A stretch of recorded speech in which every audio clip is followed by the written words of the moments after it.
I want to bring in trial attorney and legal analyst Brian Claypool now to understand the legalities of this. Brian, legally speaking, does this end the Delaware investigation? Hey, Marnie, great to be back with you. I pray that this does not end the investigation. I mean, are you kidding me? 5 years of an investigation, 5, and you get these 2 charges? These charges could have been found out in 5 minutes, not 5 years, Marnie. I mean, seriously, we recently had a whistleblower report a claim to Congress about the DOJ not following proper protocol in investigating Hunter Biden, number one. And number two, there was a whistleblower report of some DOJ officials committing perjury during the investigation of Hunter Biden. And what happened to that, Marnie? Where did that go? Did that vanish? Is that buried underneath this ridiculous charge against Hunter Biden? I mean, this is just a veneer to protect Hunter Biden and potentially President Biden from additional charges. Well, allegedly, let me jump in here, Brian, because if the DOJ did not find the evidence, the House Oversight Committee has not provided any evidence into wrongdoing. These are all allegations. Might there not be any evidence? Marnie, it's my opinion that the DOJ has not done an adequate investigation. They have had evidence presented to them that they have refused to investigate. So let's make a distinction. There's a difference between, we've done an investigation and we don't think that the evidence supports any further charges against Hunter Biden. I can live with that.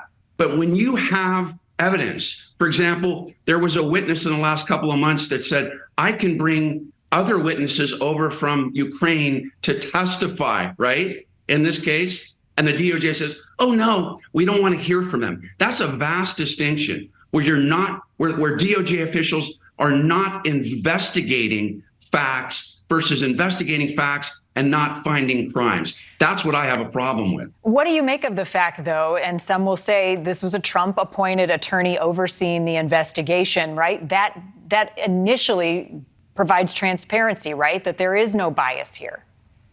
Yeah, I don't buy that at all. You can't say because the prosecutor on this case is Republican that justifies the DOJ ignoring evidence. And where's the explanation to taxpayers across the country about what the DOJ did for 5 years? I mean, and are they required? Are they required to give an explanation, legally speaking, into the evidence they have or did not find? Absolutely, it's our taxpayer money going into an investigation. What did the DOJ do for the last 5 years, Marnie, to come up? I've been on your show a lot of times, and we've seen a lot of complicated cases with a lot of different charges that took a lot of investigation in a lot shorter time. We as taxpayers have a right to know what was done, Marnie, in the last 5 years. I'm not saying that the DOJ has got to tell you and I everything about what was unveiled in their investigation, but we have a right to know not only what was done, but what was not done.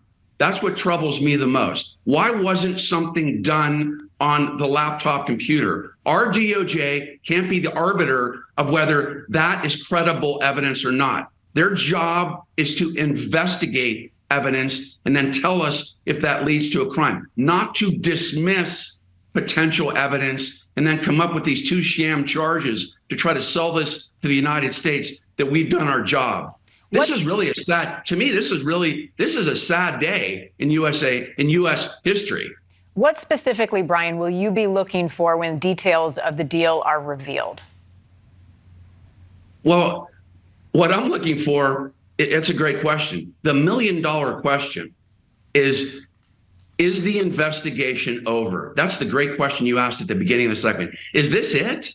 I'd like to know that. In other words, if the DOJ is copying a deal with Hunter Biden on these 2 bogus charges, and then they're saying, we are done investigating the laptop, we are done investigating Burisma, we are done investigating CEC, the corrupt Chinese energy company in which Hunter and family members allegedly got millions of dollars. If the DOJ is saying, we are done investigating all of this, then that is a travesty of justice. And in my opinion, that means the DOJ has sold its soul to the devil.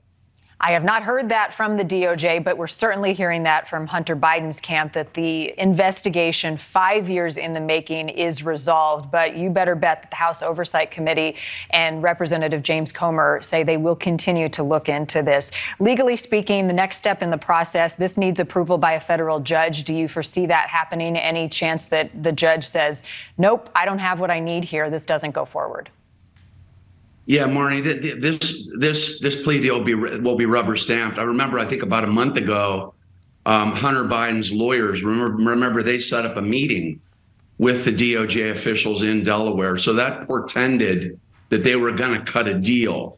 So whenever you've got a federal prosecutor coming in and saying, hey, look, we have a plea on these two charges, I can't see a judge not approving the plea deal. So this is going to be done over, and the federal government's, the DOJ is going to wash their hands of this. I mean, Marnie, do you really think this tax charge is really material?